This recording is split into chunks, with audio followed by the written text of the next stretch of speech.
Apa pun yang kita buat, bila kita buat kesalahan dengan sengaja, orang mesti marah. Contoh, bila kita dapat satu task daripada bos, bila kita buat task itu dengan kesalahan sengaja, bos akan marah kita. Apatah lagi kita dengan Al-Quran. Kata Imam Ibnu Jazari, wal akhdhu bit tajwidi hatmul lazim man lam yujawwidil Qur'ana athim. Membaca Al-Quran dengan bertajwid itu adalah satu kewajipan. Barang siapa yang tidak membaca Al-Quran bertajwid, maka dia adalah berdosa. Ada 5 jenis sengaja yang perlu anda tahu supaya anda tidak termasuk dalam golongan ini. Yang saya akronimkan 5S. Yang ketiga, mungkin ada pada kita. S yang pertama adalah sengaja secara literal.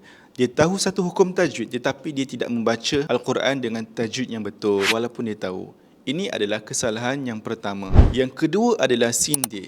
Guna ayat Al-Quran untuk sindir orang ataupun membaca Al-Quran dengan tidak beradab. Yang ketiga, kata Syekh Aiman Suwaid, sombong. Ada duit, ada masa tapi tak nak belajar Al-Quran. Bila mana dia baca Al-Quran dan salah, dia adalah orang yang berdosa. Yang keempat, speed tapi salah. Membaca Al-Quran dalam keadaan yang laju tapi tidak menjaga tajwid pun tak boleh. S yang kelima adalah salah ajar. Membiarkan anak murid membaca Al-Quran dengan kesalahan tanpa memperbetulkan pun berdosa dan tidak boleh. Sebab itu kalau kita nak ajar betul-betul. Persoalan, kalau dia tengah belajar, dia buat kesalahan dalam bacaan Al-Quran ketika dia belajar, adakah dia berdosa?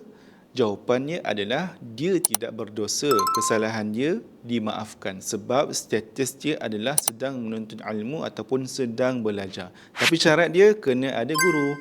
Kalau belajar tak ada guru, tak cukup syarat sedang belajar. Wallahualam. Kalau anda rasa video ini bermanfaat, tolong kongsikan dengan rakan anda supaya dia tidak termasuk dalam golongan 5S ini. Malu mengaji, ingat kami, ingat KMP.